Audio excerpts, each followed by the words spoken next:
The bald eagle was once found all over North America. Their primary habitat was near large bodies of water, tidal rivers, areas like the Chesapeake Bay, the Great Lakes, and even our coastlines. That's because their primary food source is fish. And given their choice, that's what they would eat. Unfortunately, that habitat was also attractive to humans, and our farms, our fields, our cities have all really been concentrated in what was once eagle habitat. Unfortunately, the eagle was also seen as a threat to humans, particularly on farms, because they're predatory. And for a long time in this country, all predators were considered bad animals. They were shot, they were trapped, they were poisoned. And ultimately, the thing that drove the bald eagle to the brink of extinction was the proliferation of the chemical DDT. This was a broad-spectrum insecticide that was considered a miracle by farmers because it killed all sorts of agricultural pests and indeed all sorts of insects that carried human disease. Unfortunately, it also killed bald eagles, peregrine falcons, brown pelicans, and a wide array of other wildlife. It built up in the environment, and eventually, in the end-stage predators, the pesticide concentrated and prevented them from reproducing. Well, in 1972, we banned DDT from all uses in the United States, not because of its impact on eagles, but because of its impact on humans. In 1972, DDT was found in 100% of the tissue samples taken by the National Institute of Health. The bald eagle population took a while, but eventually it recovered, and the bald eagle has become one of our greatest conservation success stories. Here in Virginia, we were down to as few as 30 nesting pairs in the early 1970s. Catch the Holy Ghost when I see these snakes. You do everything the TV say. We can see it in your stature. Hey Ryan, look, another rapper. I think they falling from the rafters. I'm feeling like a raptor. I think Papa was a panther.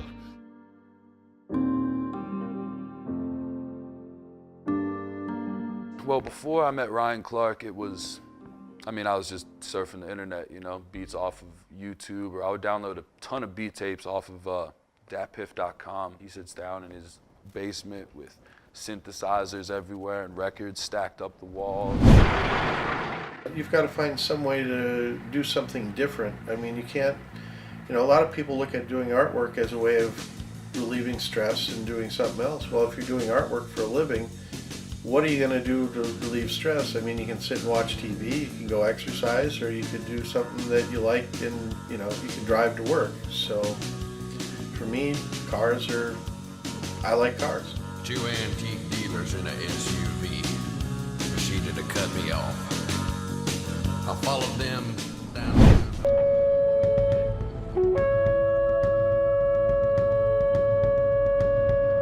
Kajan, hold on.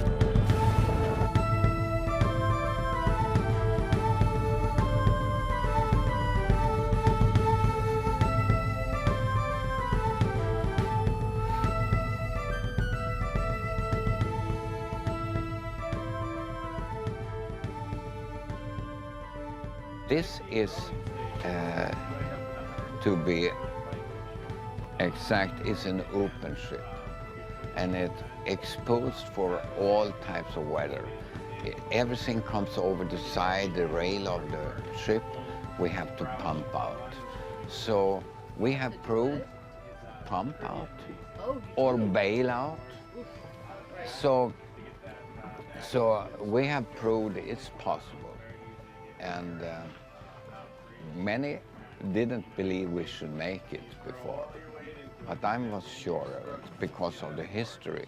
They have done it before. Why shouldn't we be able to do it? And we have proved it. It's possible.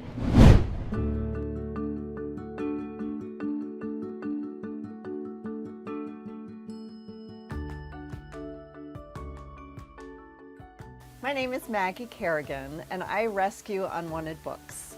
I take books that people don't want anymore, and I cut them and carve them and fold them and sculpt them and turn them into works of art so that they have a brand new life.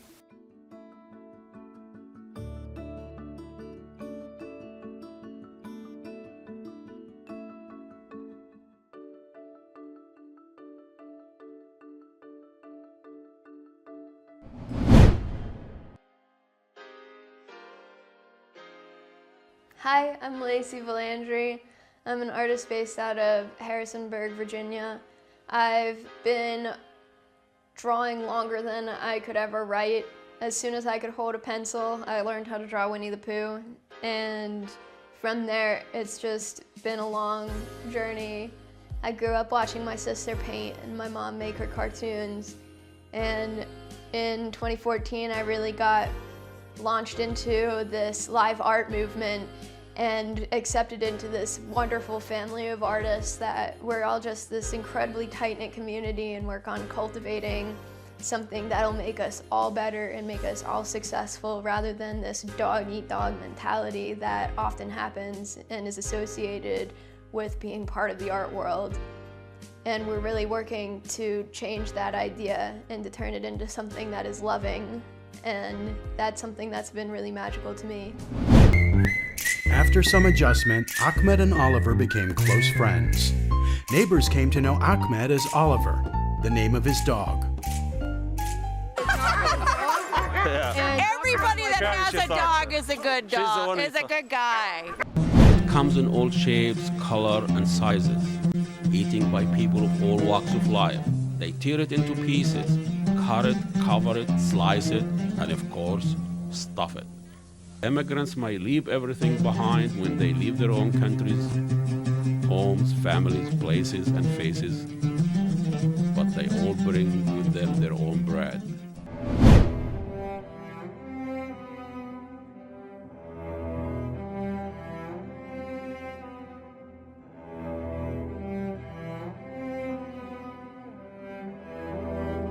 A lot of people are surprised when they choose to feed birds, so they're putting out food for wildlife, and they get a big surprise when this other much larger wildlife species comes to eat from their bird feeder. And really, it's one of the most important things to understand is that when you're putting out food for one species, you shouldn't be surprised when another one shows up that eats that same food.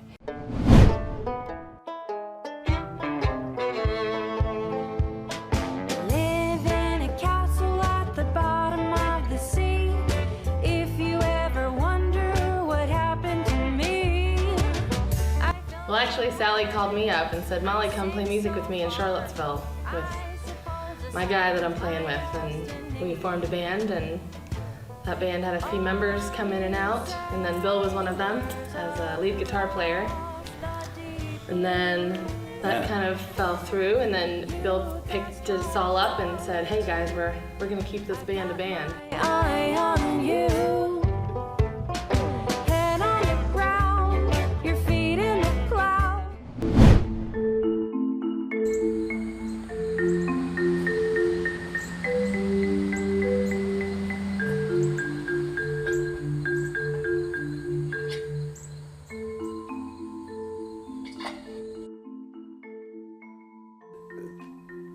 To come up with a really formal description of the sculpture, I've been working on it for a long time, but really I define them as assemblage or found welded steel scrap metal sculptures.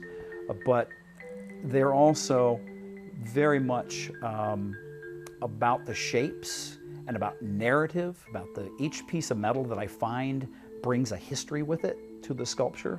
So a piece of plumbing, a plumber is going to see something completely different than an artist or a musician when you put a piece of pipe into your sculpture. But that pipe originally was a pipe. It served a purpose. And all of the elements I use had one of those previous lives, and I'm fascinated by that. Maybe I don't purposely put them together to try to tell some very specific beginning to end story, but oftentimes those narratives come out as I'm working, or later I'll come looking at a sculpture I'm all finished with and go, oh, I didn't even see this, and it works really well.